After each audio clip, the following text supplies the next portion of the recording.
Hey guys, welcome to our channel. இன்றைக்கி வீடியோவில் நம்ம என்ன டாபிக் பற்றி பார்க்க போகிறோன்னா, உங்களுக்கு ரொம்ப பிடிச்ச பர்சன், உங்ககிட்ட ரொம்ப நல்லா பேசிகிட்டு இருந்த பர்சன் இப்போ சடனாக உங்ககிட்ட பேசுகிறது இல்லை, உங்கள் மேலே ரொம்ப கோவமாக இருக்காங்க, உங்களை வேண்டவே வேண்டாம், இனிமேல் நீ என் லைஃபுக்கு தேவையே இல்லை அப்படின்னு உங்களை ரொம்ப வெறுத்து ஒதுக்கிட்டாங்க. இந்த சிச்சுவேஷனில் நீங்கள் இருக்கீங்க அப்படின்னா இதை நீங்கள் செய்யுங்க. எப்பேற்பட்ட நபராக இருந்தாலும் சரி, உங்களுடைய காதலுக்கு தான் அவங்க ஏங்கி தவிப்பாங்க. இனிமே உன் மேலே எனக்கு லவ்வே வராது, என் வாழ்க்கையில் நீ எனக்கு தேவையே கிடையாது அப்படின்னு ரொம்ப ஸ்ட்ராங்காக சொல்லிட்டு போயிட்டாங்க. உங்களை பிளாக் பண்ணிட்டாங்க. இந்த மாதிரி எந்த சிச்சுவேஷனில் இருந்தாலும் சரி, இதை நீங்கள் செய்கிறப்ப என்னாகும் அப்படின்னா, அந்த நபருக்கு உங்களுடைய எண்ணங்கள் அதிகமாக ஏற்பட ஆரம்பிக்கும். அவங்களால நீங்கள் இல்லாமல் இருக்கவே முடியாது. அந்த நபரே ஆட்டோமேட்டிக்காக உங்ககிட்ட சொல்லுவாங்க, எனக்கு நீ வேணும், உங்ககிட்ட பேசாமல் என்னால் இருக்க முடியல, நீ எனக்கு தேவை அப்படின்னு சொல்லிட்டு அவங்க உங்களை சுற்றி சுற்றி வருவாங்க. உங்ககிட்ட ரொம்ப கெஞ்சிக்கிட்டே இருப்பாங்க. உங்களுடைய காதலுக்கு தான் அவங்க தவிப்பாங்க. இந்த மாதிரி தான் அவங்கள மாற்றும் ரொம்பவும் எளிமையான முறை தான் இது. நம்ம சேனலை நீங்கள் இதான் ஃபஸ்ட் டைம் பார்க்குறீங்கன்னா மறக்காமல் சப்ஸ்கிரைப் பண்ணிக்கோங்க. பக்கத்தில் இருக்கக்கூடிய பெல் பட்டனையும் கிளிக் பண்ணிக்கோங்க. அப்போ தான் நான் போடக்கூடிய வீடியோஸ் எல்லாமே உடனுக்குடன் உங்களுக்கு நோட்டிஃபிகேஷனில் வந்துக்கிட்டே இருக்கும். இந்த மெத்தடை யாரெல்லாம் பயன்படுத்தலான்னா, உங்களுக்கு பிரேக்கப் ஆகிடுச்சு, அந்த பர்சன் உங்களை பிளாக் பண்ணி வச்சுருக்காங்க, உங்கள் மேலே ரொம்ப வெறுப்பில் இருக்காங்க, கோவத்தில் இருக்காங்க, பேசவே மாட்டேங்கிறாங்க, இந்த சிச்சுவேஷனில் நீங்கள் இருக்கீங்க அப்படின்னா நீங்கள் இதை செய்யலாம். உங்களுடைய எக்ஸை திரும்ப அட்ராக்ட் பண்ணி எடுக்கிறதுக்காக இதை நீங்கள் செய்யலாம். ஒன் சைடு லவ்வில் இருக்கிறவங்க இதை நீங்கள் செய்யலாம். பெற்றோர் குழந்தைகளுக்காக, குழந்தைகள் பெற்றோர்களுக்காக இதை நீங்கள் செய்யலாம். கணவன் மனைவிக்கு இடையில பிரச்சனை பிரிஞ்சிருக்கீங்க, ஒரே வீட்டில் இருந்தும் சரியாக பேசாமல் இருக்காங்க அப்படின்னா அவங்களுக்காக இதை நீங்கள் செய்யலாம். நன்மைக்காக மட்டுமே பயன்படுத்துங்க. யாருன்னே தெரியாத ஒரு நபருக்காக இதை செஞ்சீங்கன்னா வேலை செய்யாது. ஆல்ரெடி நீங்கள் அந்த நபர்கிட்ட பேசியிருக்கணும், பழகி இருக்கணும், நீங்கள் யாருன்னு அவங்களுக்கு தெரிஞ்சிருக்கணும். இந்த மாதிரி இருந்தால் மட்டும்தான் வேலை செய்யும். இந்த மெத்தடை நீங்கள் எந்த டேயில் ஸ்டார்ட் பண்ணணும் அப்படின்னா, சனிக்கிழமை அன்னைக்கு நீங்கள் ஸ்டார்ட் பண்ணணும். சனிக்கிழமையில் ஸ்டார்ட் பண்ணிவிட்டு கண்டினியூவாக இந்த மெத்தடை நீங்கள் எவ்வளோ டேஸ் ஃபாலோ பண்ணணும்னா 11 நாட்கள் நீங்கள் இதை ஃபாலோ பண்ணணும். இந்த மெத்தடை நீங்கள் எந்த நேரத்தில் செய்யணும் அப்படின்னா, ஈவினிங் நீங்கள் 6:30 மணிக்கு மேலே நீங்கள் இதை செய்யணும். நைட்டு தூங்க போகிறதுக்கு முன்னாடி இதை நீங்கள் செய்யலாம். இந்த மாதிரி இந்த டைமுக்குள்ளாடி, இடைப்பட்ட நேரத்துக்குள்ளாடி எப்போ வேணும்னாலும் இதை நீங்கள் செய்யலாம். யாருமே உங்களை டிஸ்டர்ப் பண்ணக்கூடாது. மெத்தட்ஸ் பண்ணுறப்போ யாருமே உங்களை பார்க்கக்கூடாது. பயந்து நீங்கள் செய்யக்கூடாது. இப்போது நீங்கள் இந்த மெத்தடை செஞ்சு முடிக்கணும் அப்படின்னு நீங்கள் ரொம்ப இன்ட்ரெஸ்டடாக இருக்கீங்க. அப்படி இருந்துமே உங்களுக்குள்ளாடி சில சந்தேகங்கள் இருக்குது, அந்த நபர் மேலே ரொம்ப கோபம் இருக்குது, அந்த நபர் பண்ணக்கூடிய விஷயங்கள் எல்லாமே உங்களை ரொம்ப ஹர்ட் பண்ணிடுச்சு, இதெல்லாம் நினச்சி குழப்பிக்கிட்டே நீங்கள் இந்த மேனிஃபெஸ்டேஷன் பண்ணீங்க அப்படின்னா, நீங்கள் எதை நினச்சி செஞ்சீங்களோ அந்த மாதிரி தான் உங்களுக்கு வேலை செய்யும். திரும்பவும் சொல்கிறேன், உங்களுடைய எண்ணங்களை சார்ந்து தான் இது வேலை செய்ய போகுது. நீங்கள் செய்யக்கூடிய விஷயங்கள் கரெக்டாக நீங்கள் கொடுக்கணும். அதுக்கு உங்களுடைய மைண்டை முதல்ல நீங்கள் ஸ்டேபிளாக வச்சுக்கணும். நீங்கள் ரொம்ப சேடாக இருந்துட்டு மேனிஃபெஸ்டேஷன் பண்ண போகிறேன்னு சொல்லிட்டு உட்காந்துட்டு மெத்தட்ஸ் பண்ணீங்க அப்படின்னா உங்களுக்கு ரிசல்ட் எப்படி வரும்னா அதே மாதிரி சேடாக தான் வரும். அதனால் நீங்கள் ரொம்ப உணர்வு பூர்வமாக ஹாப்பியான ஒரு மைண்ட் செட்டில் தான் நீங்கள் இதை பண்ணணும். ஹாப்பியான மைண்ட் செட் வரல அப்படின்னா நீங்கள் என்ன செய்யுங்க அப்படின்னா, மெத்தட் பண்ண போகிறதுக்கு முன்னாடி குளிச்சுட்டு வந்துடுங்க. குளிச்சுட்டு வந்தீங்க அப்படின்னா ரொம்ப ஃப்ரெஷ்ஷாக ஃபீல் பண்ணுவீங்க. உங்ககிட்ட இருக்கக்கூடிய அந்த நெகட்டிவிட்டி எல்லாமே ரிமூவ் ஆகும். அந்த வேகத்திலேயே நீங்கள் மேனிஃபெஸ்டேஷன் பண்ண ஆரம்பிச்சிருங்க. அமைதியான ஒரு பிளேஸை சூஸ் பண்ணிக்கோங்க. யாருமே உங்களை டிஸ்டர்ப் பண்ணக்கூடாது. அமைதியாக உட்காந்துட்டு நீங்கள் ஒரு கேண்டில் அல்லது தீபம் ஏற்றி வச்சுருங்க. அந்த தீப ஒளியில் தான் உட்காந்துட்டு தான் இதை நீங்கள் செய்யணும். நம்மளுடைய மேனிஃபெஸ்டேஷன், அதாவது நம்ம சேனலில் கொடுக்கக்கூடிய ஒவ்வொரு மேனிஃபெஸ்டேஷனும் பார்த்தீங்கன்னா பஞ்சபூதங்களுடன் தொடர்புடையதாக தான் இருக்கும். எப்போவுமே நம்ம ஒரு மேனிஃபெஸ்டேஷன் பண்ணுறோம் அப்படின்னா இந்த பஞ்சபூதங்களுடன் நம்ம தொடர்பு வச்சுக்கிட்டே செய்கிறப்போ அது என்னாகும் அப்படின்னா, இந்த பஞ்சபூதங்கள் நமக்கு ரொம்ப சப்போர்ட் பண்ணும். ஏன்னா நம்ம வாழ்கிறதே இந்த பஞ்சபூதங்களோட தான் தொடர்பில் தான் நம்ம வாழ்ந்துக்கிட்டே இருக்கோம்.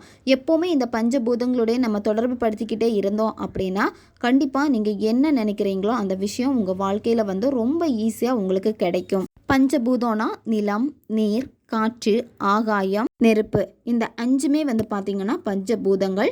எப்போவுமே நம்ம இந்த பஞ்சபூதங்களை தொடர்பு படுத்தி தான் நம்மளுடைய மேனிஃபெஸ்டேஷனும் இருக்கும். இந்த மெத்தடில் உங்களுக்கு தேவைப்படுறது ஒரு கண்ணாடி கிளாஸ் எடுத்துக்கோங்க. கண்ணாடி கிளாஸ் தான் இதில் நீங்கள் பயன்படுத்தணும். ஆல்ரெடி மேனிஃபெஸ்டேஷனுக்காக நீங்கள் கண்ணாடி கிளாஸ் தனியாக வச்சுருக்கீங்க அப்படின்னா அதுவே நீங்கள் இங்கே எடுத்துக்கோங்க. அந்த கிளாஸில் நார்மல் வாட்டரை நீங்கள் ஃபில் பண்ணிக்கோங்க. ஃபில் பண்ணிவிட்டு இதை நீங்கள் என்ன பண்ணணும் அப்படின்னா, நீங்கள் மெத்தட் செய்யக்கூடிய அந்த இடத்துல உங்களுடைய பக்கத்தில் நீங்கள் வச்சுருங்க. உங்களுடைய இடது உள்ளங்கையில் அந்த நபருடைய பேரை வந்து எழுதிக்கோங்க. யாருக்காக இதை நீங்கள் செய்ய போகிறீங்களோ அந்த நபரை நீங்கள் என்ன நேமில் அதிகமாக கூப்பிடுவீங்களோ அந்த பெட் நேமே நீங்கள் எழுதிக்கலாம். நீங்கள் ரெட் கலர் பென்னுனால தான் நீங்கள் எழுதணும். அடுத்து உங்களுக்கு இதில் தேவைப்படுறது ஒரு ஸ்டார் பூ தேவைப்படும், அதாவது அன்னாசி பூ. நீங்கள் எடுக்கக்கூடிய அன்னாசி பூவில் இருக்கக்கூடிய இதழ்கள் எல்லாமே வந்து பார்த்திங்கன்னா முழுமையாக இருக்கணும், குறைஞ்சி போய் இருக்கக்கூடாது. சில பூவில் வந்து பார்த்தீங்க அப்படின்னா ஒரு இதழ் இல்லாமல் இருக்கும், இல்லை குறைவாக இருக்கும், இந்த மாதிரி தான் இருக்கும். அதாவது கரெக்டான அளவில் இருக்காது. நீங்கள் சம அளவில் இருக்கக்கூடிய ஒரு அன்னாசி பூ வந்து எடுத்துக்கோங்க. இந்த பூவை வந்து என்ன பண்ணணும் அப்படின்னா உங்களுடைய இடது உள்ளங்கையில் வச்சுக்கோங்க. வச்சுட்டு கையை வந்து நல்லா டைட்டாக இறுக்கமாக மூடிக்கோங்க. மூடிட்டு உங்களுடைய பர்சனை நீங்கள் நினச்சிக்கோங்க. நினச்சிட்டு உங்களுக்கு இந்த விஷயம் நடந்து முடிஞ்ச மாதிரி இங்கே நீங்கள் நினைக்கணும். இப்போ அவங்க உங்ககிட்ட வந்து பேசுகிறாங்க, உங்ககிட்ட ரொம்ப கெஞ்சுறாங்க, எப்போவுமே உங்கள் நினப்பில் தான் இருக்காங்க. எங்கே போனாலும் சரி, அவங்க யார்கிட்ட பேசினாலும் சரி, உங்களுடைய நினப்பு தான் அவங்களுக்கு அதிகமாக இருக்குது, உங்களுடைய சிந்தனைகள் தான் அவங்களுக்கு அதிகமாக இருக்குது அப்படின்னு அந்த நபர் இப்போவும் உங்ககிட்ட ரொம்ப அன்பாக பேசிகிட்டு இருக்காங்க. உங்ககிட்ட வந்து கெஞ்சுறாங்க, எனக்கு நீ வேணும், எனக்கு நீ வேணும், என்கிட்ட பேசு அப்படின்னு உங்ககிட்ட தான் வந்து கெஞ்சுறாங்க. அதை வந்து நீங்கள் உணர்வு பூர்வமாக அந்த சந்தோஷத்தை வெளிப்படுத்தணும். அவங்க உங்ககிட்ட வந்து பேசுகிறாங்க, கெஞ்சுறாங்க, உங்கள் காதில் எனக்கு வேணும் அப்படின்னு கேட்குறப்போ நீங்கள் எவ்வளோ சந்தோஷப்படுவீங்க. உங்கள் பர்சன் உங்ககிட்ட வந்தால் அந்த சந்தோஷத்துக்கு அளவே இருக்காது. அந்த உணர்வு நிலைகளை வந்து நீங்கள் வெளிப்படுத்தணும். வெளிப்படுத்திட்டு அந்த உணர்வு நிலையோடு நீங்கள் என்ன பண்ணணும் அப்படின்னா பிரிங் பிரிங் பிரிங் இந்த வார்த்தையை நீங்கள் சொல்லணும். 11 வாட்டி இந்த வார்த்தையை நீங்கள் சொல்லணும். BRING பிரிங், இதுதான் வார்த்தை.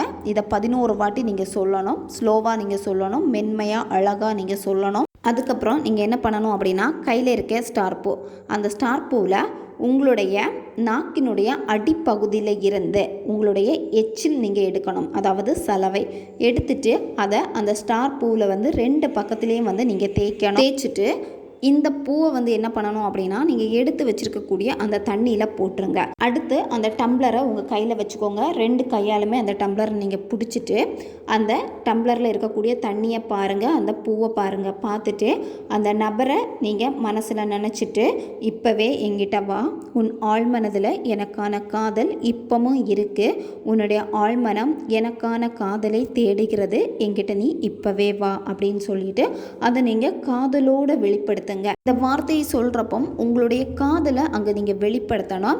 அந்த வார்த்தைகள் உணர்வு பூர்வமானதாக வெளிப்படணும். சந்தோஷமாக நீங்கள் அதை சொல்லிவிட்டு அடுத்து இந்த தண்ணியை நீங்கள் என்ன பண்ணணும் அப்படின்னா நைட்டு நீங்கள் தூங்க போகிறப்போ, இப்போ நீங்கள் கட்டிலில் படுத்து தூங்குறீங்க அப்படின்னா கட்டிலுக்கு கீழே நீங்கள் வச்சுக்கோங்க.